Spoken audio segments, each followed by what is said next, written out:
சிறகடிக்க ஆசை சீரியலில் இனி என்ன நடக்க போகுதுன்னு தான் பார்க்க போகிறோம். இங்கே விஜயா வீட்டில் அண்ணாமலை, ரவி, ஸ்ருதி எல்லாருமே வீட்டில் இருக்காங்க. அப்போ முத்து பரபரப்பாக வீட்டுக்குள்ளே வராரு. வந்து அம்மா இந்தாங்க அந்த பணத்தை பிடிங்க அப்படிங்கிறாங்க. என்னென்ன பணம் அப்படிங்கிறாங்க. கொட்டி பாருங்கள் அப்படிங்கிறாங்க. டேபிளில் கொட்டுறாங்க. ஃபுல்லும் பணமாக இருக்குது. டேய் இவ்வளோ பணம் எதுடா அப்படிங்கிறாங்க. இது எல்லாமே நம்ம அப்பா பணம் தான்மா எடுத்துக்கோங்க அப்படிங்கிறாங்க. இதை பார்த்தா அண்ணாமலைக்கு ரொம்ப சந்தோஷம். நம்ம உழைச்ச காசு வந்துருச்சா அப்படின்னு சொல்லிட்டு பார்க்குறாரு. உடனே விஜயா கேட்குறாங்க, டேய் முத்து எப்பட்றா வாங்கினேன் அப்படிங்கிறாங்க. ஏம்மா எப்படியோ வாங்கியாச்சு அப்படிங்கிறாங்க. டேய் முத்து நீ செஞ்ச காரியத்தில் இதாண்டா சூப்பரு அப்படிங்கிறாங்க. மீனா அங்கே பக்கத்தில் இருந்து சிரிச்சிட்டு இருக்காங்க. உடனே சரி நீனும் மீனாவும் எப்படி சேர்ந்து போனீங்க அப்படின்னு சொல்லிட்டு அண்ணாமலை கேட்குறாங்க. அதை ஏன்பா கேட்குறீங்க, இவ பைக் ஓட்டு போயிருப்பா போல் ஒரு வியாபாரம் பார்த்துட்டு இருக்கும்போது ரோட்டில் வண்டி இருக்குன்னு சொல்லிட்டு போலீஸ் எடுத்து போயிட்டாங்களாம். அதை வாங்கிறதுக்காக ஸ்டேஷனுக்கு போனேன். அங்கே அந்த ஏமாத்தின பொண்ணு இருந்துச்சு. அந்த பொண்ணை ஏற்கனவே நான் வந்து காரில் கூட்டி போயிருக்கேன், வந்திருக்கேன், நல்லா பழக்கம், அதனால் சொல்லி பணத்தை கொடுமான்னு சொன்னேன், கொடுத்துட்டாங்க அப்படிங்கிறாங்க. சூப்பரா அப்படிங்கிறாரு. உடனே விஜயாவும் சொல்கிறாங்க, ஏங்க முத்து செஞ்சதில் இந்த காரியம் சூப்பரில் அப்படிங்கிறாங்க. அவன் எல்லா காரியமும் சூப்பராக தான் செய்வான் அப்படின்ட்டு இருக்காங்க. உடனே விஜயா சொல்கிறாங்க, அந்த 1,00,000 நீ வந்து கிடைக்காதுன்னு நினச்சேன், அதையும் வாங்கிட்டு வந்துட்டேன். இந்த 27,00,000 கிடைக்காதுன்னு பார்த்தேன், நீ வாங்கிட்டு வந்துட்டா, சூப்பரா அப்படிங்கிறாங்க. உடனே அண்ணாமலைக்கும் ரொம்ப சந்தோஷம்.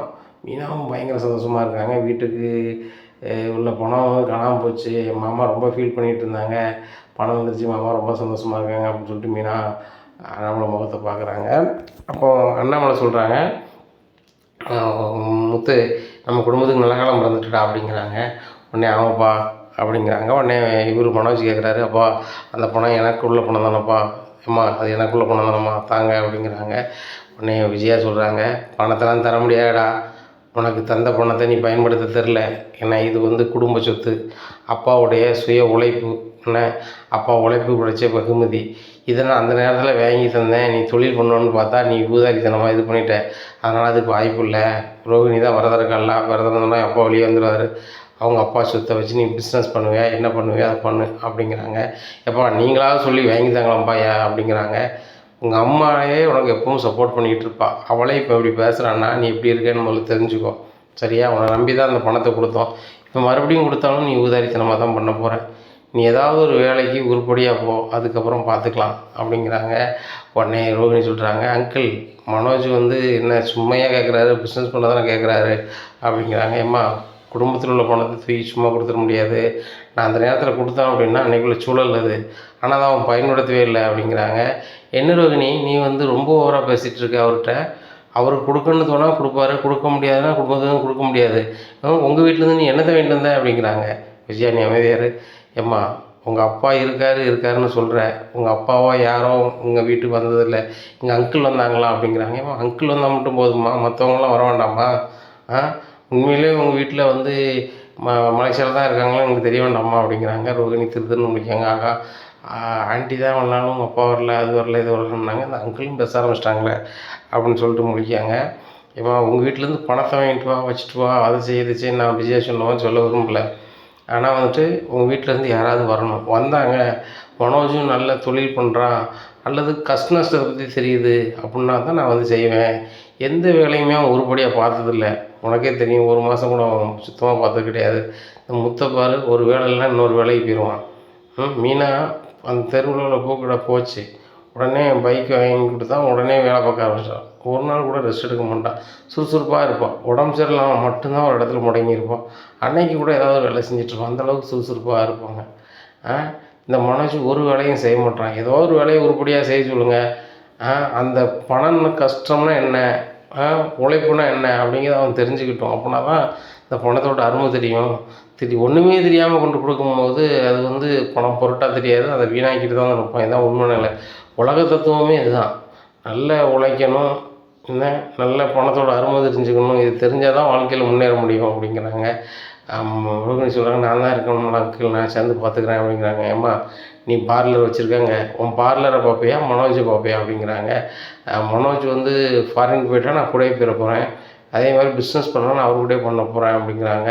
உடனே விஜயா சொல்கிறாங்க, ரோகிணி இதெல்லாம் நீ உங்கள் அப்பாக்கிட்ட வாங்கி பண்ணிக்கலாம், ஏங்க இதை நீங்கள் பத்திரமா வைங்க அப்படின்னு சொல்லிட்டு கொடுக்குறாங்க. உடனே மனோஜ் சொல்கிறாங்க, ஏம்மா எப்போவுமே நீங்கள் தானே பணம் வைப்பீங்க அப்படிங்கிறாங்க. என்கிட்ட இருந்தால் தான் பாதுகாப்பாக இல்லையடா, அதான் அப்பாட்ட கொடுத்துட்டேன் அப்படிங்கிறாங்க.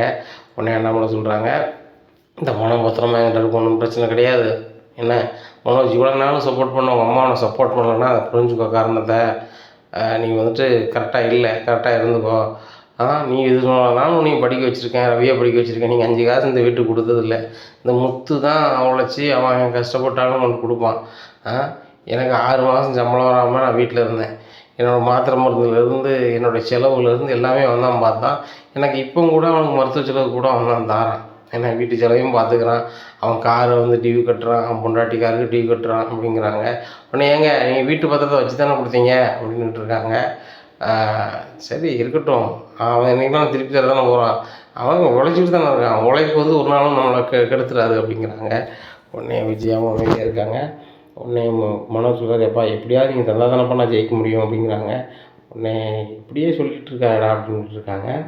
அப்போது சுற்றி சொல்கிறாங்க, அங்கிள் சொல்கிறது தான் சரி, அவங்கவுங்க உழைச்சி தான் இது பண்ணணும். ரவிக்கு ரெஸ்டாரண்ட் வைக்கணும் அப்படின்னா ரவி முன்னேறி வைக்கணும். அதே மாதிரி அவர் ஏர் சொல்லி பண்ணதுக்கு அவர் ஏர் பார்க்கணும். அங்கிள் வந்து நீங்கள் செய்யுங்கன்னா சரியாக இருக்குமா அப்படின்ட்டு இருக்காங்க. ரோஹிணிக்கு செம்ம காண்டு, எல்லாருமே வந்துட்டு இப்படியே பண்ணிகிட்ருக்காங்களே அப்படின்னு சொல்லிட்டு. உடனே சரி முத்து இவ்வளோ இருக்கட்டும், அந்த மீனாவும் நீனும் போலீஸ் ஸ்டேஷனுக்கு எதுக்கு போனீங்க அப்படிங்கிறாங்க. எப்போ சொன்னோம்லப்பா இந்த மாதிரி வண்டியை ரோட்டில் விட்டா போலீஸ் வந்து கொண்டு விட்டாங்க, அதை எடுக்கிறதுக்கு தான் போனோம். அங்கே போனப்பறம் தெரியுது நம்ம கொடுக்காலையும் அந்த ஏமாற்றி பொண்ணு அங்கே இருந்தாங்க அப்படிங்கிறாங்க. ஓ சரி சரி சரி சரி, நான் நீ சொன்னேன், நான் ஃப்ளோவில் மறந்துட்டேன். சரி ரைட்டு, மீனா கடையே ரோட்டில் இருந்துச்சு, எடுத்துகிட்டு போயிட்டாங்க. ஏன்னா இப்போது நடமாடும் கடை வச்சு கொடுத்த பைக்கில் அங்கங்கே போயிட்டுருக்கா. வெயிலும் பயங்கரமாக இருக்குது. இப்படி இருக்க நேரத்தில் இந்த பொண்ணு அங்கேயும் இங்கேயும் போகிறது சரியாக வராது. என்ன நானும் அவளுக்கு தோப்ப சாணத்தில் இருந்து ஒன்று யோசித்து வச்சுருக்கேன் அப்படிங்கிறாங்க. என்னப்பா அப்படிங்கிறாங்க. பேசாமல் அவளுக்கு ஒரு பூக்கடை வச்சு கொடுத்துட்டேன் முத்து அப்படிங்கிறாங்க. உடனே விஜயா முழிக்கிறாங்க, ஏங்க அவளையே இந்த பூக்கடை எதுவும் வைக்க வேண்டாம், வீட்டில் இருக்கட்டும், அங்கங்கேயும் அலைஞ்சிட்டு கிடக்கா அப்படின்னு சொல்லிக்கிட்டு இருக்கேன். நீங்கள் பூக்கடை வச்சு கொடுக்கணும் அப்படின்னு நின்றுட்டு இருக்கீங்க அப்படிங்கிறாங்க. கண்டிப்பாக விஜயா அவளுக்கு வச்சு கொடுக்கணும், அவளுக்கு திறமை இருக்குது, அவள் திறமையை பூட்டி வைக்க நான் விரும்பலை, அவளுக்கு கண்டிப்பாக நான் ஒரு கடை வச்சு கொடுக்க போகிறேன் அப்படிங்கிறாங்க. என்னங்க ஆகிப்போச்சு உங்களுக்கு, பையங்களுக்கு நீங்கள் கொடுக்க மாட்டீங்களா, அவளுக்கு கொடுப்பீங்கன்னா என்ன அர்த்தம் அப்படிங்கிறாங்க. அவங்க அப்பாவுக்கு என்ன நிலைமை ஆச்சு, அப்பா நிலைமைக்கு நானும் ஒரு காரணம்னு உனக்கு தெரிஞ்சுக்கிட்டு நீ பேசுகிற பற்றியா, மனசாட்சின்னு ஒன்று இருந்தால் நீ அதை பேச மாட்டேன் அப்படிங்கிறாங்க. உடனே மீனா சொல்கிறாங்க, எனக்கு இதுவே போதுமாம்மா, அந்த பைக்கில் போய் பூ வச்சுக்கிறேன் அப்படின்ட்டுறாங்க. ஏம்மா வெயில் எவ்வளோ அடிக்கி பார்த்துடலாமா, சாதாரணமாக போயிட்டு வர முடியாது, நீ இதில் போய் உழைக்கிறன்ற காசு உழைக்கிறன்னா மிகப்பெரிய கஷ்டம் அப்படிங்கிறாங்க. உடனே முத்து சொல்கிறாங்க, எப்போ நான் கொஞ்ச நாள் ஆகும்பா, நான் வச்சு கொடுத்துட்றேன்பா அப்படிங்கிறாங்க. முத்து எனக்கு புரியுது, நீ டியூ கட்டணும், வீட்டு செலவு கொடுக்குற, எல்லா செலவும் கொடுக்குற, உன்கிட்ட கையில் நிற்க மாட்டேக்கு, நீ ஒரு கடை எடுத்து வைக்க முடியாத சூழ்நிலையில் இருக்க. ஏன்னா நான் இந்த 27 லட்ச ரூபாய்க்கு ஒரு 27 லட்ச ரூபாயில் கொஞ்சம் பணத்தை எடுத்து அவளுக்கு நான் கடை வச்சு தான் கொடுக்க போகிறேன் அப்படிங்கிறாங்க. உடனே விஜயா சொல்கிறாங்க, ஏங்க அவளுக்கு நீங்கள் வச்சு கொடுக்க போகிறீங்களா, இந்த பணத்தை வச்சு கொடுக்க போகிறீங்க, இந்த பணத்தை உங்கள் அக்கௌண்ட்டில் வைங்க, நாளைக்கு நம்ம எதிர்காலத்துக்கு வேணும் அப்படிங்கிறாங்க. உடனே அவங்களும் நம்ம எதிர்காலம் தான், இன்றைக்கி வந்து மனோஜுக்கு நான் செய்யலை அப்படின்னா காரணம் அவன்கிட்ட உழைப்பு இல்லை, உழைக்க மாட்டான், ஒரு சுறுசுறுப்பு இல்லைங்கிறது தான் காரணம். ஏன்னா அது போக உண்மையாக எப்படி இருக்கணும், எப்படி வாழணும் அப்படிங்கிறத அவன் கற்றுக்கொள்ளலை. அதை இவங்கள பார்த்து அவன் கற்றுக்கொள்ளணும் அப்படிங்கிறாங்க. நான் சுற்றி சொல்கிறாங்க, அங்கிள் சொல்லுது சரிதானே, ரவியோ நானும் வீட்டு செலவு கொடுக்கல, ஆனால் ரவி ரெஸ்டாரண்ட்லாம் வச்சப்பறம் நாங்களும் வீட்டு செலவு கொடுக்க ஆரம்பிச்சிருவோம் அப்படிங்கிறாங்க. ஸ்ருதி அதை மட்டும் நீ என்றைக்கும் பண்ணாதம்மா, நீ அப்படி பண்ண அப்படின்னா உங்கள் அப்பா வந்து நாங்கள் பணத்துக்காக தான் ஒன்றை கட்ட வச்சோம் அப்படின்னு சொன்ன மாதிரி பேசுகிறாங்க, அது உண்மையாயிரும். என்றைக்குமே நீங்கள் கொடுக்க வேண்டாம், நீ கடைக்குட்டி பையனாக கட்டியிருக்க, நீனும் செல்லமாக வளர்ந்த பிள்ளை, நீங்கள் உழைங்க, நல்லா இருங்க, புருஷன் முன்னாடி ஒற்றுமையாக இருங்க, சந்தோஷமாக இருங்க, அதை பார்த்துக்கிட்டே இந்த அண்ணாமலை சந்தோஷமாக இருப்பேன் அப்படிங்கிறாங்க. உடனே அங்கிள் நீங்கள் எப்போவுமே சந்தோஷமாக தான் இருப்பீங்க, அதுக்கு ஒரு குறை வராது அப்படிங்கிறாங்க. ஸ்ருதிமா நீ சொன்னால் நல்லா சரியாக இருக்குமா அப்படிங்கிறாங்க. உடனே விஜயாவை பார்க்குறாங்க ரோஹிணி, இவ்வளவு கதையாக பேசிகிட்டு இருக்காங்க, மனோஜுக்கு பணத்தை தரேன் அப்படின்னு சொல்லவே மாட்டாங்களே அப்படின்னு சொல்லிட்டு முழிக்காங்க. மனோஜுக்கு பணத்தை கொடுத்தாலாவது நாங்கள் வந்து கனடாவில் போயிருப்போம், ஒரு இல்லாமல் இருப்போம்னு பார்த்தா மறுபடியும் இது சொதப்புதை, இந்த முத்தும் மீனாவும் பார்த்த பார்வைக்கு எங்களுக்கு இப்படி ஆயிடுச்சு அப்படின்னு சொல்லிட்டு ரொம்பவே கடுப்பில் இருக்காங்க. உடனே சரி எல்லோரும் ஒரு வேலையை பாருங்கள் அப்படிங்கிறாங்க. உடனே ஒரு வேலையை பார்க்க போகிறாங்க. முத்துவுக்கு ரொம்ப சந்தோஷம், அப்பாவுக்கு கிடைக்க வேண்டிய படம் கிடச்சிருச்சு, அப்பா மனசுலேயும் சந்தோஷம் வந்துருச்சு அப்படின்னு சொல்லிட்டு. இங்கே மீனாவுக்கும் ரொம்ப சந்தோஷம், நம்மளை வந்து ரொம்ப நம்ம அம்மா நேசிக்கிறாங்க, நம்ம குடும்பத்தை நேசிக்கிறாங்க, எனக்கு தகப்பன்னு சொல்லிட்டாங்களே, உனக்கு நான் அப்பனா இருப்பேன்னு சொல்லிட்டாங்களேன்னு சொல்லிட்டு ரொம்ப சந்தோஷம். அண்ணாமலைக்கு மிகுந்த சந்தோஷம், நம்ம உழைச்ச பணம் வந்துருச்சு.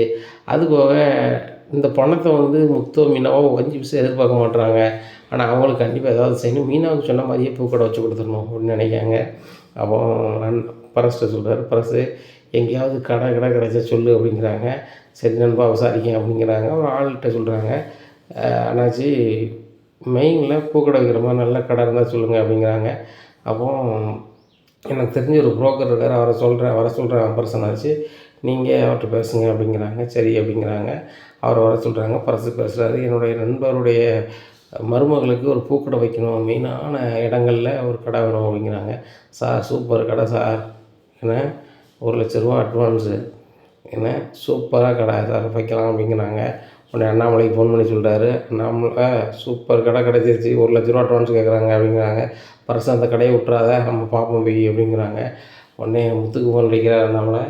முத்து எங்கே இருக்க அப்படிங்கிறாங்க. வீட்டுக்கு வந்துட்டுருக்கேன் அப்படிங்கிறாங்க. சரி நானும் வீட்டில் தான் இருக்கேன் வா அப்படிங்கிறாங்க. அதனால் வீட்டுக்கு வராங்க. வாசலில் நிற்கிறாரு அண்ணாமலை. என்ன வாசலில் நிற்கிங்க அப்படிங்கிறேன். நீ போகணுமாப்பா அப்படிங்கிறாங்க. அவன் ஒரு இடம் போகணும் வா அப்படின்னு சொல்லிட்டு கூப்பிட்டு போகிறாங்க. இந்த கடை நல்லா இருக்கா அப்படிங்கிறாங்க. ஆமாப்பா நல்லா இருக்குது அப்படிங்கிறாங்க. இந்த கடை தான் மீனா பூ கடைக்கு போகிறா. என்னப்பா சொல்கிறீங்க, நீங்கள் விளையாட்டுக்கு பேசுவீங்கன்னு பார்த்தேன், அம்மா வேறு குடும்ப படத்தில் வைக்கக்கூடாதுன்னு சொன்னாங்களாப்பா அப்படிங்கிறாங்க. அம்மா என்ன சொல்கிறது, அப்பா உழைப்பு தானே, என் பிள்ளை தானே நீ, உன் புஞ்சாதிக்கு நான் தானே செய்யணும், அந்த குடும்பத்துக்கு நான் தான் துவைப்பேன் அப்படிங்கிறாங்க. உடனே இல்லைப்பா அப்படிங்க. சரி நீ வா, இந்த கடை உனக்கு பிடிச்சிருக்கா பிடிக்கலையா, அவன் பிடிச்சிருக்குப்பா ரொம்ப மெயினாக இருக்குப்பா அப்படிங்கிறாங்க. சரி ரைட் பரசே, கடை ஓனர் அட்ரஸ் எங்கன்னு கேளு அப்படிங்கிறாங்க. உடனே இந்த புரோக்கருக்கு அடித்து கேட்குறாங்க. அவங்க இந்த அட்ரஸில் இருக்காங்க, அவங்க வந்து கோயம்பேட்டில் இருக்காங்க அப்படிங்கிறாங்க. சரி வா நம்ம கோயம்பேட்டில் போய் பார்ப்போம் அப்படின்னு சொல்லிட்டு கார் எடுத்துகிட்டு பரசு, முத்து, அந்த புரோக்கரு எல்லாம் சேர்ந்து ஒரு 4 பேர் போகிறாங்க. போயிட்டு போனால் வீட்டுக்கு போகிறாங்க. போயிட்டு இந்த மாதிரி எங்களுக்கு வந்து கடை வாடகைக்கு வேணும் அப்படிங்கிறாங்க. ஆமாம் புரோக்கர் நீங்கள் தான் நான் சொன்னேன், ஃபோன் அடிச்சிங்களே, சரி நான் கொடுத்துடலாம், ஒன்றும் பிரச்சனை கிடையாது, மாத வாடகை 5ஆந்தேதிக்குள்ளே வந்துடணும், என்ன 5,000 வாடகை அப்படிங்கிறாங்க. 5,000 வாடகை சார் கொஞ்சம் குறைக்கலாமா சார் அப்படிங்கிறாங்க.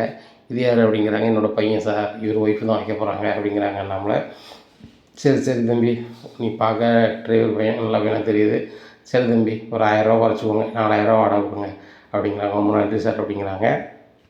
அட்வான்ஸ் கொடுத்துட்டு அப்படியே கிளம்புறாங்க. முத்து நம்ம மீனாவுக்கு பெரிய பூக்கடையாக ரெடி பண்ணி கொடுத்துட்டோம். நான் இன்னும் கொஞ்சம் பூக்கு சரக்கு போடணும்ல, அதுக்கு நான் 1,00,000 தாரேன், நீங்கள் சரக்கு எடுத்துக்கிடுங்க அப்படிங்கிறாங்க. இல்லைப்பா அதுக்கு நான் கூட பார்த்துக்கிறேன் அப்படிங்கிறாங்க. இல்லை முத்து, செய்யன்னா ஃபுல்லாக செஞ்சோம்னு நீங்கள் சந்தோஷமாக இருக்கணும், வாழ்க்கையில் முன்னேறி வரணும்ல அப்படின்னு சொல்லிட்டு ஒரு 1,00,000 கையில் கொடுக்காங்க. முத்துட்ட என்னப்பா நான் வீட்டில் போய் வாங்கிக்கிறேன்ப்பா அப்படிங்கிறாங்க. இல்லை வீட்டில் சரி இருக்காது, விஜய் 1000 குறை சொல்லிக்கிட்டு இருப்பான், ஏன்னா இதை வந்து நீ வந்து பூக்கெலாம் அட்வான்ஸ் கொடுக்க, மற்ற இதர சாமான் வாங்கிக்க அப்படின்னு சொல்லிட்டு 1,00,000 கொடுக்காங்க. மீனாக்கு தெரிய வேண்டாம்பா, நம்ம எல்லாரையும் ஒரு இடத்துக்கு போகணும்னு சொல்லிட்டு நேராக பூக்கடைக்கு போய் நம்ம திறப்புக்குள்ளே வச்சுருவோம் அப்படிங்கிறாங்க. உடனே வர சொல்கிறாரு. சூப்பராக நம்மளை சூப்பர், மீனாவுக்கு நீ வந்து சூப்பராக செய்ய போகிற, எனக்கு ரொம்ப சந்தோஷமாக இருக்குது அப்படிங்கிறாங்க. ஆமாம் பரசு, உனக்கு ஒரு பொண்ணு, எனக்கு 3 பொண்ணு அப்படிங்கிறாங்க. 3 பொண்ணா? ஆமாம் 3 மருமகளும் எனக்கு 3 பொண்ணு தானே அப்படிங்கிறாங்க. ஆமாம் பரசு அப்படின்னு சொல்லிட்டு அண்ணாமலை ரொம்ப சந்தோஷமாக பேசிகிட்டு இருக்காங்க. அப்போது நேராக வீட்டுக்கு போகிறாங்க. முத்து ரொம்ப சந்தோஷமாக இருக்காங்க. அப்போ மீனா கேட்குறாங்க, என்னங்க ரொம்ப சந்தோஷமாக இருக்கீங்க அப்படிங்க. ஒன்றும் இல்லை சாப்பிடுவோம் அப்படிங்க. சாப்பிட்றாங்க. முத்து எதுவுமே சொல்லலை. மறுநாள் காலையிலே விடிஞ்சோடனே எல்லாரையும் புறப்படுங்க அப்படிங்கிறாரு அண்ணாமலை. உடனே ஸ்ருதி உனக்கு எதுவும் ஸ்டுடியோவில் வேலை இருக்காமான்னு கேட்குறாங்க. அங்கிள் இன்றைக்கி இல்லை நாளைக்கு தான் இருக்குது, இன்றைக்கி ரெஸ்ட்டு தான் அப்படிங்கிறாங்க. சரி ரவி நீ ரெஸ்டாரண்ட் நீ போகணுமா அப்படிங்கிறாங்க. ஆமாப்பா அப்படிங்கிறாங்க. நீ ஃபோன் பண்ணி சொல்லு இன்றைக்கி வரலன்னு சொல்லிட்டு அப்படிங்கிறாங்க. என்னப்பா எங்கேயும் போகணுமா அப்படிங்கிறாங்க. ஆமாம் அப்படிங்கிறாங்க. உடனே ரவி ஃபோன் பண்ணி மாதிரி வரல சார், ஒரு வேலையாகவே போக வேண்டியிருக்கு அப்படிங்கிறாங்க. சரி தம்பி அப்படின்ட்டுருந்தாங்க. உடனே இவங்ககிட்ட கேட்குறாங்க, ரோஹிணி நீ பார்லர் போக வேண்டியிருக்காமா அப்படிங்கிறாங்க. இல்லை அங்கிள் சொல்லுங்கள் அங்கிள் அப்படிங்கிறாங்க. இன்றைக்கி ஒரு இடத்துக்கு போக வேண்டியிருக்கு அப்படிங்கிறாங்க. மனோஜனுக்கு வேலை இருக்கா அப்படிங்கிறாங்க. இல்லை இப்போ எனக்கு வேலையே இல்லை அப்படிங்கிறாங்க. ஆமாம் சரி ரைட்டு வந்துரு அப்படிங்கிறாங்க. உடனே ஏங்க எல்லாரையும் எங்கே போகிறீங்க போகணும் சொல்லி என்னங்க கதை அப்படிங்கிறாங்க. ஒரு இடத்துக்கு போக வேண்டியிருக்கு, 2 கார் வருது, 2 காரில் எல்லோரும் ஏறுறோம். செல்வம் கார் கொண்டு வரான், செல்வம் காரில் ஏற வேண்டியவங்க ஏறிக்கோங்க, முத்து காரில் ஏற வேண்டியவங்க ஏறிக்கோங்க, அந்த இடத்துக்கு போகிறோம் அப்படிங்கிறாங்க. செல்வம் காரும் முத்து காரும் அங்கே போகுது. கார் நிப்பாட்டுதாங்க. நிப்பாட்டினோன்னே என்னங்க இங்கே வந்து இறக்கி விட்டுருக்கீங்க அப்படிங்கிறாங்க. வாங்க நம்ம வீட்டுக்கு விசேஷம் நம்ம தானே போகணும் அப்படின்னு சொல்லிட்டு நம்மளை கூப்பிட்டு போகிறாரு. இன்றைக்கி கடை திறப்பு விழா அப்படிங்கிறாங்க. என்ன கடை திறப்பு விழாங்க அப்படின்னு விஜயா கேட்குறாங்க. அவன் மீனா பூ கடை திறப்பு விழா அப்படிங்கிறாங்க. மீனாவுக்கு அப்போ தான் தெரியுது. என்னம்மா சொல்கிறீங்க அப்படிங்கிறாங்க. ஆமாம் மீனா, இந்த கடையை உன் பேரில் வாடகைக்கு எடுத்தாச்சு, அது போக இந்த பூக்கடை நீ திறப்பு விழா, நீ தான் ஓனர் அப்படிங்கிறாங்க. இதை கேட்டால் மீனாவுக்கு பயங்கர ஷாக்காக இருக்குது. என்னங்க சொல்கிறீங்க, நீங்கள் கூட என்கிட்ட சொல்லலை அப்படிங்கிறாங்க. அப்பா தான் சொன்னாங்க எதுவுமே சொல்ல வேண்டாம், இன்ப அதிர்ச்சி கொடுப்போம் அப்படின்னு சொன்னாங்க அப்படிங்கிறாங்க. இதை கேட்டால் விஜயாவுக்கு சரியான கடுப்பு, சரியான பெரிய கடை, பூக்கள்லாம் கலர் கலராக மின்னுது. வேலைக்கு 2 ஆளையும் போட்டிருக்காங்க சம்பளத்துக்கு. இதை பார்த்த விஜயாவுக்கு சரியான பொறாம. அதை விட ரோகிணிக்கு செம கடுப்பு.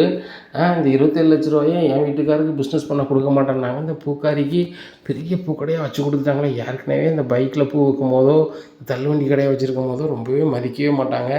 இப்படி இருக்கிற நிலைமையில் இப்படி கடையை வச்சா எப்படி அவங்க வீட்டு வேலை செய்வாங்க, எப்படி என்ன மதிப்பாங்க அப்படின்னு சொல்லிட்டு ரொம்பவே முழிக்காங்க. இங்கே விஜயாவுக்கு சரியான கடுப்பு. ஏற்கனவே இந்த பூக்காரி நான் அங்கே போகிறேன் இங்கே போகிறோம்பா, இவ்வளோ பெரிய பூக்கடை 2 பேரை சம்பளத்துக்கு வச்சா அவன் நம்மளை மதிப்பாளா அப்படிங்கிறாங்க. உடனே அண்ணாமண்ணே வணக்கம் அப்படிங்கிறாங்க 2 பேர். வணக்கம்மா, நான் அண்ணனா அப்பானே கூப்பிடுங்க அப்படிங்கிறாங்க. சரிப்பா அப்படிங்கிறாங்க. உடனே ஏங்க இவ்வளோ பெரிய பூக்கடை இவளுக்கு ஏங்க வச்சு கொடுத்தீங்க அப்படிங்கிறாங்க. இவளுக்கு ஏன் வச்சு கொடுத்தியா? அது நான் என் மருமவா உன் மருமகா சரியா, நம்ம முத்தோட பொண்டாட்டி, நம்ம வச்சு கொடுக்காம யார் வச்சு கொடுப்பா? நீ கல்லால் போய் உட்காரு மீனா அப்படிங்கிறாங்க. இல்லைம்மா அப்படிங்க, நீ தான் கல்லால் இருக்கணும், கல்லால் இரு அப்படிங்கிறாங்க. உடனே முத்து முதல்ல நீ காசு கொடுத்துக்காங்க அப்படின்னு சொல்லிட்டு அண்ணாமலை 100 ரூபா கொடுக்காரு. 100 மல்லிகைப்பூ தா அப்படின்னு சொல்கிறாங்க. 100 மல்லிகைப்பூ கொடுக்குறாங்க. அதை என்னப்பா செய்யணும் அப்படிங்கிறாங்க. பொண்டாட்டி தலையில் வச்சு விடு அப்படிங்கிறாங்க. மீனா தலையில் வச்சு விட்றாங்க. வச்சு விட்டோம்னா சொல்கிறாங்க, இப்படி ஒரு சீதேவி கடைக்கு நம்ம கொடுத்து வச்சுருக்கணும். அவள் வந்த பிறகு தான் நம்ம வீட்டில் கூட 2 மருமக வந்தாங்க. இன்றைக்கி சந்தோஷமாக இருக்குன்னா அதான் காரணம் அப்படிங்கிறாங்க. உடனே ரோகிணிக்கு சரியான கடுப்பாக இருக்குது. இந்த மீனாவால் தான் எனக்கு கடுப்பாக இருக்குது. இந்த அங்கிள் ஓவராக பண்ணிகிட்டு இருக்காங்க அப்படின்னு சொல்லிட்டு பார்க்காங்க. உடனே மனோஜ் சொல்லிட்டாங்க, மனோஜ் உங்கள் அப்பா உனக்கு ஏதாவது செய்கிறாரா? நீ கூட்டு குடும்பத்திலே இருக்கணும்னு கிடைக்கிய. இங்கே பாரு, இந்த மீனாவுக்கு பெரிய பூக்கடையாக வச்சு கொடுக்காங்க, முத்துக்கு வீட்டு பத்திரத்தை அளவு வச்சு கொடுக்காங்க, உனக்கு என்ன செய்கிறாங்க அப்படிங்கிறாங்க. உடனே மனோஜ் சொல்கிறாரு, எப்பா இவங்களுக்கெல்லாம் எப்படி செய்கிறீங்க? முத்துக்கு பத்திரத்தை வச்சு அளவு வச்சு கொடுக்கீங்க, இவங்களுக்கு பூ வச்சு கடை வச்சு கொடுக்கீங்க, ரவிக்கு நாளைக்கு ரெஸ்டாரண்ட் வச்சு ஹெல்ப் பண்ணுவீங்க, எனக்கு என்னப்பா செஞ்சுருக்கீங்க அப்படிங்கிறாங்க. டேய் உனக்கு என்ன செஞ்சுருக்கேன்? நான் 7 டிகிரி படிக்க வச்சுருக்கேன் அப்படிங்கிறாங்க. உடனே முத்து சொல்கிறாரு, உன்னைய படிக்க வச்ச டிகிரி புக்கு எடை போட்டாலே எங்கள் அப்பா 6 வருஷத்துக்கு உட்காந்து சாப்பிட்லாம் அப்படிங்கிறாங்க. டேய் நீ சும்மா கடந்து அப்பாவை ஏமாற்றி சாப்பிட்டுட்டு இருக்காடா அப்படிங்கிறாங்க முத்தை. நீ இந்த மாதிரி தான் பேசிகிட்டு இருக்காத அப்படிங்கிறாங்க. உடனே அண்ணாமலை சொல்கிறாங்க, உனக்கு நீ படித்தவன்னு பேசி அப்படி தான் ரோட்டில் பேசுவியா? வீட்டில் வந்து எல்லாம் பேசிக்கலாம் அப்படிங்கிறாங்க. காரில் எல்லோரும் வீட்டுக்கு போகிறாங்க. மீனாவுக்கு பயங்கர சந்தோஷம். எங்கள் கடையில் எல்லோரும் வேலை பார்க்குறாங்க, நான் வீட்டுக்கு வந்துட்டேன், கடைக்கு போட்டுமா அப்படிங்கிறாங்க. உனக்கு தான் பைக் வந்துருக்கேன், நீ போய்ட்டு வா அப்படிங்கிறாங்க. அவன் வீட்டு வேலைலாம் செஞ்சு வச்சுட்டு போக சொல்லுங்கள் அப்படிங்கிறாங்க. அத்தை நான் வீட்டு வேலை எல்லாம் செஞ்சு வச்சுட்டேன், நான் கிளம்புறேன் அப்படின்னு சொல்லிட்டு போகிறாங்க. ஏற்கனவே வீட்டு வாசலில் நீங்கள் தள்ளுவண்டியில் பூக்கடை வச்சு கொடுக்கும்போதே ஒரு வேலையும் செய்ய மாட்டா. இடையில கொஞ்சம் வேலை இல்லாமல் இருந்தால் வீட்டு வேலையை செஞ்சா. இப்போ வேறையும் பைக் வாங்கி கொடுத்தான், அது ஒரே ரவுண்ட் அடிச்சுட்டு கிடந்தா. இப்போ நீங்கள் பெரிய கடையாக வச்சு 2-3 நாளாக சம்பளையாளுக்கு போட்டு விட்டிய. இன்னும் அவட கேட்கவே வேண்டாம், வீட்டு பக்கத்துலேயே வரமாட்டான். இவனுக்கு சோறு வேணாலும் அவன் பூக்கடைக்கு தான் போனால், அந்த பூக்கடையில் தான் எனக்கையாவது பூவை தான் அவன் சமைச்சு கொடுக்கணும் அப்படிங்கிறாங்க. ஏம்மா அங்கேனாலும் மல்லிகை பூவாக சமைச்சு தருவாம்மா, ஒன்றும் பிரச்சனை இல்லை அப்படிங்கிறாங்க. உடனே அண்ணாமலை ரொம்ப சந்தோஷப்படுறாரு. ஏண்டா ரொம்ப சந்தோஷமாக இருக்கல முத்து அப்படிங்கிறாங்க. ஆமாப்பா அப்படிங்கிறாங்க. உங்களுக்கு தான் சந்தோஷமாக இருக்குங்க, உங்கள் முத்து பொண்டாட்டிக்கு நீங்கள் உதவி செஞ்சீங்கன்னா உங்களுக்கு ரொம்ப சந்தோஷமாக இருக்கும் அப்படிங்கிறாங்க. ஆமாம் உங்கள் அப்பா ஸ்தானத்தில் தான் நான் இருக்கேன், என்ன இவளுக்கோ சீதாவுக்கோ நாளைக்கு ஒரு நல்லது கட்டணும் நான் தானே பார்க்கணும் அப்படிங்கிறாங்க. என்னங்க உங்களுக்கு 3 பிள்ளை இருக்குது, உங்களுக்கு நினப்பு இருக்கா இல்லையா அப்படிங்கிறாங்க. நினப்புலாம் இருக்க தான் செய்யுது, என்ன நினப்புலாம் இல்லாமல் இல்லை. ஆனால் நீ இப்படி பேசாத விஜயா. ஏன்னா ஒரு ஆள் கதை முடியுது, அவங்க முத்துக்கும் மீனாவுக்கும் வழிவகையாகிடுச்சு. அடுத்தாப்புல நம்ம ரவிக்கு என்னென்னு பார்க்கணும் அப்படின்னுட்டு இருக்காங்க. உடனே ரோகிணி சொல்கிறாங்க, அங்கிள் இப்படி ஒவ்வொருத்தருக்காக பார்க்கணும்னு சொல்லிட்டு இருக்கீங்க, மனோஜுக்கு தான் நீங்கள் எதுவுமே பண்ண மாட்டேறீங்க அப்படிங்கிறாங்க. ஏம்மா நான் அன்னைக்கே சொல்லிட்டேன், இவன் எதையாவது வேலைக்கு போக சொல்லு, அதில் நல்லா சின்சியராக வேலைக்கு போகட்டும், கஷ்ட நஷ்டத்தை பற்றி தெரிஞ்சுக்கிடட்டும், பணம்னா என்னென்னு அவரோட அருமை தெரிஞ்சுக்கிட்டுன்னு சொன்னால் அவன் வேலைக்கும் போக மாட்டான், ஒன்றும் செய்ய மாட்டான், வீட்டிலே தான் இருக்கிறான். இப்படி இருக்கணும் நம்பி என்னமா இது பண்ணிகிட்டு இருக்க சொல்கிற. எப்போ பார்த்தாலும் செல்ஃபோனை நோண்டிக்கிட்டு அவனை தனக்கு தானே சிரிச்சுக்கிட்டு அங்கங்கே ஃபோனை பேசிக்கிட்டு இதான் செஞ்சிட்ருக்கான். ஏதாவது பிரயோஜனமாக பண்ணுறானான்னு பாருமா அப்படிங்கிறாங்க. உன்னை மனசு உனக்கு அறிவு இருக்கா இல்லையா? உனக்கு இளையவன் உன் தம்பி எல்லாருக்குமே உங்கள் அப்பா செய்யணும்னு நினைக்கிறேன், உனக்கு எதுவுமே செய்ய மாட்றாங்க, உனக்கு ஒரு இதுவுமே இல்லை, எதுவும் வேலைக்கு போனாலும் போக மாட்டேற, உங்கள் அப்பாட்ட எனக்கு பணம் வேணும்னாலும் கேட்க மாட்டேற அப்படிங்கிறாங்க. நானும் அப்பாட்ட கேட்டுட்ருக்கேன், அம்மாட்ட கேட்டுருக்கேன், தரமாட்டாங்களான்னு செய்ய அப்படிங்கிறாங்க. ஏம்மா இவன் சின்ன பிள்ளை மாதிரி பேசிக்கிட்டு இருந்தால் பேசிக்கிட்டே இருக்க வேண்டியதான், நடக்கூடிய வேலையை பாருங்கள் அப்படிங்கிறாங்க. உடனே நீங்கள் வாங்க சாப்பிடுவாங்க அப்படிங்கிறாங்க. சாப்பாடு வச்சு கொடுக்குறாங்க. உடனே முத்து எடுத்து வச்சு சாப்பிடுதாரு. தாண்டா சொன்னேன் அவன் பொண்டாட்டி வேலைக்கு போன்றான்னு சொல்லிட்டு, இப்போ நீ எடுத்து வச்சு சாப்பிடல அப்படிங்கிறாங்க. ஏம்மா இதனால் அவள் கடைக்கு போகக்கூடாது, தொழில் பண்ணக்கூடாதா? சரி நானே வச்சு சாப்பிடுவேன், ஒன்றும் பிரச்சனை இல்லை. இந்த வீட்டில் எல்லா மருமகளும் வேலைக்கு போகிறாங்க, அது மாதிரி அவளும் ஒரு வேலைக்கு போகிறா, அவ்வளோதாம்மா அப்படிங்கிறாங்க. உடனே முத்து இப்படி சொன்னதை பார்த்துட்டு விஜயாவுக்கு சரியான காண்டு. உடனே இவங்க நினைக்கிறாங்க, "ஏங்க எவ்வளோங்க செலவு பண்ணீங்க அவளுக்கு பூக்கடை வைக்க?" அப்படிங்கிறாங்க. "இல்லை உனக்கு கணக்கு சொல்லணுமா?" அப்படிங்கிறாங்க. "இல்லைங்க கணக்கு சொல்ல வேண்டாம். ஆனால் எவ்வளோ வந்துச்சுன்னு தெரியணும்ல, நிறைய ஏறக்கூடாதுல்ல" அப்படிங்கிறாங்க. "கம்மியாக தான் இருக்குது" அப்படிங்கிறாங்க. உடனே ஒரு வேளை 5,00,000 மேலே செலவு பண்ணிட்டு வரோம் அப்படின்ட்டு ஒரு மாதிரி கற்பனையாக இது பண்ணுறாங்க. "ஏங்க அந்த கடைக்கு எவ்வளோங்க அட்வான்ஸ் வந்துச்சு?" அப்படி இப்படின்னு கேட்குறாங்க. "இதெல்லாம் உனக்கு எதுக்கு? அவங்க பார்த்துக்க போகிறாங்க. உன் வேலையை பாரு" அப்படிங்கிறாங்க. "ஏங்க நம்ம குடும்ப காசுலேருந்து தாங்க கொடுத்துருக்கோம்" அப்படிங்கிறாங்க. "குடும்ப காசுல கொடுக்கல, என் உழைப்புல தான் கொடுத்துருக்கேன். என்ன அது என் பையன் தானே, பையனோட ஒய்ஃப் தானே, என் பையன் கொடுத்த மாதிரி தானே. அதனால் அவங்க தொழில் பண்ணி ஜெயிச்சு வரட்டும் தானே வரும்" அப்படிங்கிறாங்க. விஜயாவுக்கு சரியான கடுப்பு, தூக்கமே வர மாட்டேங்குது. இங்கே ரோஹிணிக்கு சரியான காண்டு. எப்படியாவது ஒரு 14,00,000 கடன் வாங்கியாவது கொடுத்து இந்த மனோஜை வெளிநாட்டுக்கு அனுப்பிடணும். நம்மளும் வெளிநாட்டுக்கு போய் இங்கே கிடைக்கவே கூடாது. பாருங்கள், இந்த ஆன்ட்டி வந்து எங்கள் அப்பாட்ட பணம் வாங்கி தந்தால் மனோஜ் தொழில் பண்ணணுங்கிறாங்க. அது போக அந்த அங்குளும் எங்கள் அப்பா வந்தே ஆகணுங்கிறாங்க. இப்போ நான் வந்து 14,00,000 விரட்டி மனோஜை வெளிநாட்டுக்கு அனுப்புவேனா, இல்லை எங்கள் அப்பாவோடன்னு சொல்லிட்டு ஒரு ஆளை நடிக்கிறதுக்கு கூப்பிடுவேனா, அப்படி எங்கள் அப்பா வந்தால் எதையாவது சீதனம் செய்யணும்னு சொல்லி இந்த ரோஹிணி ஆண்டி நம்ம விஜயா ஆண்டி சொல்லுவாங்க, அதை வந்து செய்யவா, இல்லை இந்த தினேஷுக்கு கல்யாணத்துக்கு பணம் கொடுக்கவா, இல்லை பேங்க்காரங்களுக்கு பணம் கட்டவா, இல்லை எங்கள் அம்மாவுக்கு தான் நான் செலவுக்கு அனுப்பவா, இந்த ஆன்ட்டிக்கு செலவு கொடுக்கவா, இந்த வீட்டு கறிப்புள்ளிக்கு தான் கொடுக்கவா அப்படின்னு சொல்லிட்டு ரொம்பவே கடுப்பாகிறாங்க. என்ன தான் செய்ய போகிறோன்னு தெரியலையே அப்படின்னு சொல்லிட்டு ரொம்பவே முழிக்காங்க. அப்போ வித்யா கிட்ட போய் கேட்டால் தான் தெரியும் அப்படின்னு சொல்லிட்டு வித்யா வீட்டுக்கு போகிறாங்க. "என்னடி ரொம்ப நாள் ஆச்சு என் வீட்டுக்கு வந்துட்டு போய் வீட்டுக்கு வந்திருக்க" அப்படிங்கிறாங்க. "இல்லடி மனசுக்கே சரியில்லை" அப்படிங்கிறாங்க. "ஆமாம், உனக்கு மனசுக்கு என்னைக்கு தான் நல்லா இருந்திருக்கு, ஒரு நாள் நல்லா இருப்ப, 10 நாள் எனக்கு சரியில்லைன்ட்டு இருப்பேன், என்ன தான் பிரச்சனை" அப்படிங்கிறாங்க. "அந்த 27,00,000 வாங்கிட்டேன்டி" அப்படிங்கிற. "சூப்பர் டி, வாங்கிட்டீங்களா? அந்த ஜீவா எப்படி இருந்தா?" அப்படிங்கிறாங்க. "அதெல்லாம் வாங்கியாச்சு, இப்போ அதை வச்சு ஒரு யூஸ் டி" அப்படிங்கிறாங்க. "என்னடி 27,00,000 இருந்தால் தான் உன் புருஷன் ஃபாரின் போகலாம், இல்லைனா பிஸ்னஸ் பண்ணலாம், நீ என்கிட்ட இருந்தால் கூட அதை வட்டிக்கு விட்டு பெரிய ஆளாயிருவேனே" அப்படிங்கிறாங்க. "முதல்ல நம்மளுக்கு தரணும்ல" அப்படிங்கிறாங்க. "அப்போ யார்கிட்ட தான் இருந்தாங்க?" அப்படிங்கிறாங்க. "அந்த முத்து வாங்கி கொண்டு வீட்டில் கொடுத்துட்டான், அந்த அங்கிள் வாங்கி வச்சுட்டு இப்போ கொடுக்க முடியாது, மனோஜ் ஏதாவது ஒரு வேலையை உருப்படியாக பார்த்தா தான் பணம் தருவேன், அது போக பணத்தோட அருமை தெரியணும்" அப்படிங்கிறாரு. "இவன் என்னைக்கிடி வேலைக்கு போகிறாரு" அப்படிங்கிறாங்க.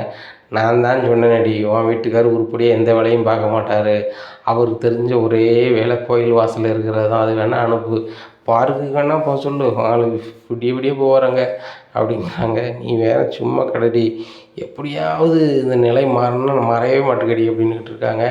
உன் புருஷன் என்னைக்கு ஒரு சின்னதாக ஒரு தொழிலோ அல்லது சின்ன வேலைக்கோ அவர் போகிறாரோ, அன்னைக்கு தான் வாழ்க்கையில் நீனும் ஜெயிக்க முடியும், அவரும் ஜெயிக்க முடியும். இப்போ இருக்க உனக்கு ஒரே வழி, அவர் ஃபாரினுக்கு அனுப்புறதுக்கு பணம் உன்னால் ரெடி பண்ண முடியாது. 1, உங்கள் அப்பாவையும் நீ இந்த வீட்டுக்கு கூப்பிட்டு வர முடியாது. அப்படி கூப்பிட்டு வந்தாலும் வந்தவன் சொதப்பிட்டான்னா பெரிய பிரச்சனை. அவர் வந்த பின்னாடி சொத்து எதுவும் கொடுங்கம்பாங்க, சொத்து ஒன்றை கொடுக்க முடியாது, பணமோ நகையோ கொடுக்க முடியாது. இப்போ உனக்கு ஒரே வழி என்னென்னா, நீ தனுகுணத்திரம் போகிறது தான். மனோஜை எப்படினாலும் நீ கவர் பண்ண முடியும். மனோஜ் உன்னை மீறி போக மாட்டார். அப்படி இருக்கும்போது நீ என்ன செய்யணும், நாசுக்காக பேசி தண்ணி கொடுத்தன போகிறேன்னு சொல்லிட்டு கூப்பிட்டு வந்துரு. அதுக்கப்புறம் ஆன்ட்டி என்ன ஆன்ட்டி, அங்கிள் என்ன அங்கிள், நீ வச்சது தானே வருஷ, உன் வீட்டில் மனோஜ் மட்டும்தான். ஏன்னா மனோஜுக்கு நீ என்ன செய்ய போறியோ செஞ்சுக்கா. நீ வேலைக்கு போகிறியா, வீட்டில் வச்சு சோறு போடுதியா போடு, இல்லை சின்னதாக வேலை பார்க்க சொல்லுதியா பார்க்க வை, ஒன்றும் பிரச்சனை இல்லை, லாங்காக போயிரு, உன் மாமனார் மாமியார் வீட்டு பக்கத்தில் இருக்கா, தூரம் தள்ளி வீடு எடு, ஒன்றும் பிரச்சனை இல்லை அப்படிங்கிறாங்க.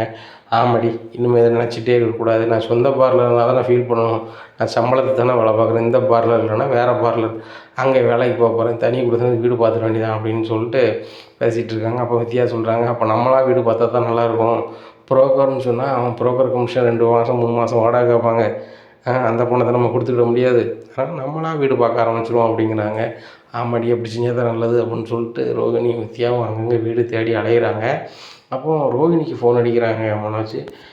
"ரோகிணி எங்கே இருக்க?" அப்படிங்கிறாங்க. "நான் ஒரு வேலை விஷயமா இருக்கேன் சொல்லு" அப்படிங்கிறேன். "நீ எங்கே இருக்க?" அப்படிங்கிறாங்க. "நான் நம்ம ரூமில் தான் இருக்கேன்" அப்படிங்கிறாங்க. "நீ எங்கேயுமே போயிடாத, வேலையை தேடி வீட்டுக்குள்ளேயே கடை பொட்டக்கொல்லி மாதிரி" அப்படிங்கிறாங்க. "என்ன ரோகிணி இப்படி பேசுகிற?" அப்படிங்கிறாங்க. "அப்புறம் எப்படி பேசுவாங்க, ஏதாவது வேலைக்கு போய் இன்டர்வியூ போயிட்டு வா" அப்படிங்கிறாங்க. "சரி ரோகிணி" அப்படின்னு சொல்லிட்டு கிளம்பிட்டு ஃபைல் எடுத்துகிட்டு கிளம்புறாரு. எந்த வேலைக்கு எந்த இன்டர்வியூ போகிறது, அவன் போனோன்னா எவன் எடுப்பான், எவன் எங்கே வேக்கண்ட்டுன்னு எப்படி தெரியும், வெயில் வேறு ஓவர் அடிக்க எங்கே போகிறது, சரி அப்படின்னு சொல்லிட்டு போகிறாரு. பார்க்காரு. "ஆமாம், பார்க்கில் படுத்துட்டு போவோம், பரவாயில்ல பார்த்துக்கலாம்" அப்படின்னு சொல்லிட்டு பார்க்குக்கு போகிறாரு. அவர் ஃப்ரெண்ட் அங்கே சாப்பிட்டுட்டு இருக்காரு. "என்னன்பா சாப்பிட உட்காந்துட்டீங்களா?" அப்படின்னு சொல்லிட்டு சாப்பாடு சாப்பிட்றாரு. "என்ன சாப்பாட்டுக்கு பங்கு வந்துட்டீங்களா ஃப்ரெண்ட், பாருங்க இன்னும் கொஞ்ச நாள் ஆளக்காங்களா" அப்படிங்கிறாங்க. "ஆமாம், என் வீட்டம்மா ஏதாவது வேலை இருந்தால் பார்த்துட்டு வாங்கன்னாங்க, நானும் அதான் இதை விட பெரிய வேலையா அப்படின்னு சொல்லிட்டு இங்கே வந்துட்டேன். கேட்டால் இன்டர்வியூ போகணுன்னு சொல்லிக்க வேண்டியதானே. ஏன்னா அவள் தான் சொந்த பார்லர் வச்சுருக்காளே, எப்படின்னாலும் எங்கள் மாமா வந்து வெளியே தான் போகிறாரு. அவர் மலேசியா ஜெயிலே நிரந்தரம் வைக்க போகிறாங்க. வந்த உடனே பிஸ்னஸ் சூப்பராக பண்ணிக்க வேண்டியதான் அப்படிங்கிறாங்க. இன்னும் எனக்கு அந்த ஆசை போகலையா மனோஜ், நீ ஃபாரினுக்கு போகணும் இல்லைன்னா பெரிய பணக்காரன் மலேசியாவிலேருந்து போனோம் அதுவும் தொழில் பண்ணணும் அப்படிங்கிறது ஆசை போகலையா? நம்ம நாட்டில் இருக்கணும், சுயமாக உழைக்கணும் அப்படிங்கிறது என்னவே வர மாட்டுக்கு என்ன மனோஜ் அப்படிங்கிறாங்க. நீங்கள் என்னமோ உழைச்சி சாப்பிட்றது மாதிரியும் நான் உழைக்காமல் இருக்கிற மாதிரி பேசுகிறீங்க. நீங்களும் என்ன மாதிரி தானே, உங்கள் வீட்டம்மா வேலை பார்க்குறீங்க, நீங்கள் வேலை பார்க்குற மாதிரி சீனை போட்டு இந்த பார்க்கில் வந்து இருக்கீங்க. கிட்டத்தட்ட நீங்களும் நானும் ஒன்று தான் பாஸ் அப்படிங்கிறாங்க. தலைவா, எனக்கு குழந்த இருக்கிறதுனால என் முன்னாடி நான் என்ன சொன்னாலும் கேட்பான். உங்களுக்கு குழந்த இருக்கா பாஸ் அப்படிங்கிறாங்க. ஓ, குழந்த இருந்தால் என்ன சொன்னாலும் கேட்பாளோ, சரி ரைட், அதை நான் முதல்ல உருவாக்குறேன் அப்படிங்கிறாங்க. உடனே ரோஹிணிக்கு ஃபோன் அடிக்காங்க. ரோஹிணி, நம்மளுக்கு முதல்ல குழந்தைய பெற்றுக்கிடுவோம் அப்படிங்கிறாங்க. மனோஜ், என்ன பேசிகிட்டு இருக்க அறிவு கட்டத்தனமா, முதல்ல வந்து உனக்கு ஒரு வேலையை தேடு அப்படின்னுட்டு இருக்காங்க.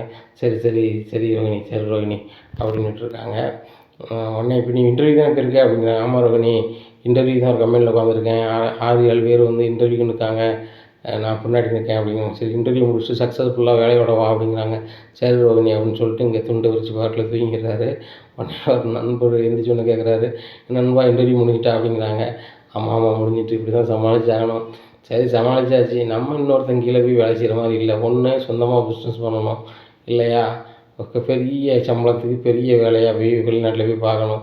ஏசியில் உட்காந்து வேலை பார்க்கணும், வெயிலெல்லாம் வேலை பார்க்குறது, கஷ்டப்படுறது, இதெல்லாம் நமக்கு பேர் எது நண்பா அப்படிங்கிறாரு மனோஜ். உடனே அவர் ஃப்ரெண்டு சொல்கிறாரு, உங்களுக்கு மொத்தத்தில் வேறு வரக்கூடாது, என்ன அடுத்தவங்க உழைச்சி உங்களுக்கு வரணும் அப்படி தான் தலைவரே அப்படிங்கிறாங்க. ஆமாம் அப்படிங்கிறாரு. இப்படி ஒரு வேலை வந்து இந்த பார்க்கில் தான் நீங்கள் உட்கார முடியும், வேறு ஒரு வேலையும் செய்ய முடியாது அப்படிங்கிறாங்க. உடனே கிட்டத்தட்ட அப்படி தான் நண்பா, இந்தியாவில் எனக்கு படித்த படிப்புக்கு வேலை இல்லையே அப்படிங்கிறாங்க. உலகத்திலே உனக்கு வேலை தர முடியாது, உன் வேலையை யாரும் தர முடியாது மனோஜ், நான் போயிட்டு வரேன், எனக்கு நேரம் ஆகிட்டு அப்படிங்கிறாங்க. நண்பா கூட ஒரு 10 நிமிஷம் இருந்துட்டு போவோம் அப்படிங்கிறாங்க. எனக்கு நேரம் ஆகிடுச்சு நண்பா, நீ 10 நிமிஷம் இருந்துவா அப்படிங்கிறாங்க. இவர் நேராக ஃப்ரெண்டு போயிடுறாரு. 10 நிமிஷம் கழித்து வெளில வராரு. முத்து அந்த வழியே வராரு. இவர் பார்க்குள்ளேருந்து சர்டிஃபிகேட்டோடு வெளில வராரு. டேய், இன்னும் திருந்தலையாடா, இந்த பார்க்கை சுற்றி தான் வரையா, சரி வா வீட்டுக்கு தான் போகிறேன் வா அப்படிங்கிறாங்க. டேய், தயவுசெய்து வீட்டில் போய் சொல்கிறாடா ரோஹிணி ஆடுவாடா அப்படிங்கிறாங்க. ஆடுனா பார்த்துட்டு போடா அப்படிங்கிறாங்க. நான் பார்க்க முடியாது, அவ்வளோதான், எதுவும் தயவுசெய்து சொல்லிடாத, ஏற்கனவே என் நிலமை ரொம்ப மோசமாக இருக்குது அப்படிங்கிறாங்க.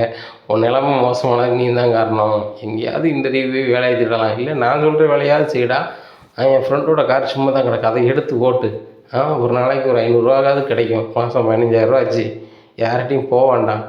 அதுபோக எங்கேயும் போகணுன்னா கூட அதே காரில் நீ ஃபேமிலியோடு போய்க்கலாம், அதுக்கு நீ வாடகை எதுவும் கொடுக்க வேண்டாம், நீனே இப்போ டீசலோ பெட்ரோலோ போட்டு போயிட்டு வந்துடலாம், ஒன்றும் பிரச்சனை இல்லை, அதை ஏன்டா யோசிக்க மாட்டேற அப்படிங்கிறாங்க. டேய், நான் இவ்வளோ படிச்சுட்டு கார் ஓட்டணுமாடா அப்படிங்கிறாங்க. இவ்வளோ படிச்சுட்டு கார் ஓட்டணுமான்னு யோசிக்க, இவ்வளோ படிச்சுட்டு இந்த பார்க்கில் படுத்து தூங்கி எழுந்திரிச்சிட்டு வரையே, அதை பற்றியே நீ யோசிக்க மாட்டேற அப்படிங்கிறாங்க. டேய், இந்த பார்க்கில் உள்ள சுகம் எங்கேயும் கிடைக்காதடா அப்படிங்கிறாங்க. அதுதானே, இந்த சுகம் கிடைக்காம தான் இங்கே வந்து கிடைக்கியோ, இதை வீட்டில் உன் முன்னாடிட்ட சொல்லுதேன், அவன் உனக்கு என்ன சுகம் கிடை தருவான்னு பார்ப்போம் அப்படிங்கிறாங்க. டேய், தயவுசெய்துன்னு சொல்லிவிடாடா எவ்வளோ போதில் அப்படிங்கிறாங்க. நான் ஒன்றும் சொல்லலை, அதை நான் போ அப்படிங்கிறாங்க. நேராக வீட்டுக்கு போகிறாங்க. போனோன்னா ரோகிணி வந்துடுறாங்க. என்ன மனோஜ், இன்டர்வியூ போனீங்களா அப்படிங்கிற. அம்மா இன்டர்வியூ போயிட்டு வந்தேன், வேலை கன்ஃபார்மாக கிடச்சிருன்னு சொல்கிறாங்க அப்படிங்கிறாங்க. முத்து இதை கேட்டு சிரிச்சுக்கிட்டே போகிறாரு. மனோஜ், உண்மையிலே போனையா போகலையா அப்படிங்கிறாங்க. நான் தான் இன்டர்வியூ போனேன், அவனுக்கு அப்படி தெரியும், அவன் சிரிச்சு போகிறான்னு என்னை ஒரு மாதிரி பார்க்க. உடனே முத்து சொல்லி இதை வச்சிடாத அப்படின்னு சொல்லிட்டு கண்ணை காமிக்கிறாரு.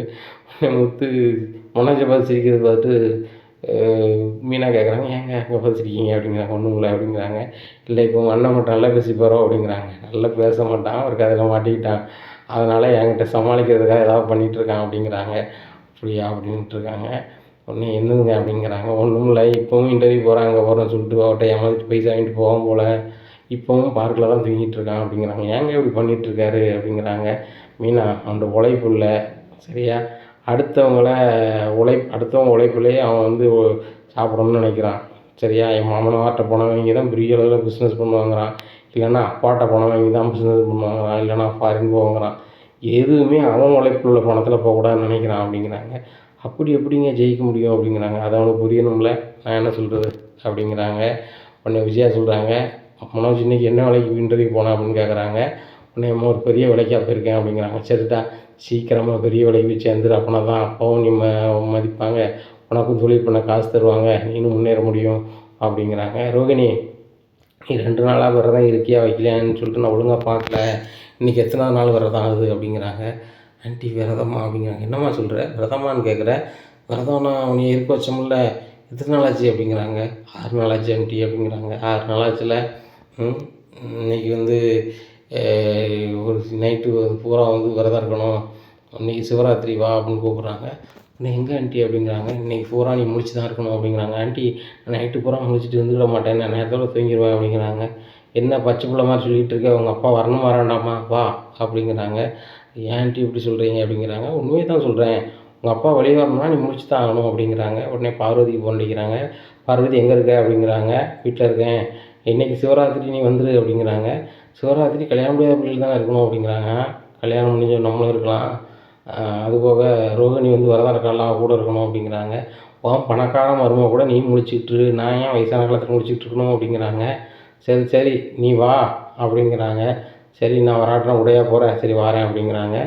உடனே பார்வதி நேரத்தில் வந்துடுறாங்க. உடனே பார்வதியை பார்த்தோன்னா நம்மளை கேட்கணும், என்னம்மா இன்னும் விசேஷமாக இவ்வளோ நேரத்துக்கு வந்திருக்கேன் அப்படிங்கிறாங்க. ஏன்னா இன்றைக்கி சிவராத்திரிலனே நாங்கள் எல்லாருமே கோயிலே போய் இருக்க போகிறோம் அப்படிங்கிறாங்க. எல்லோருனா யாருமா அப்படிங்கிறாங்க.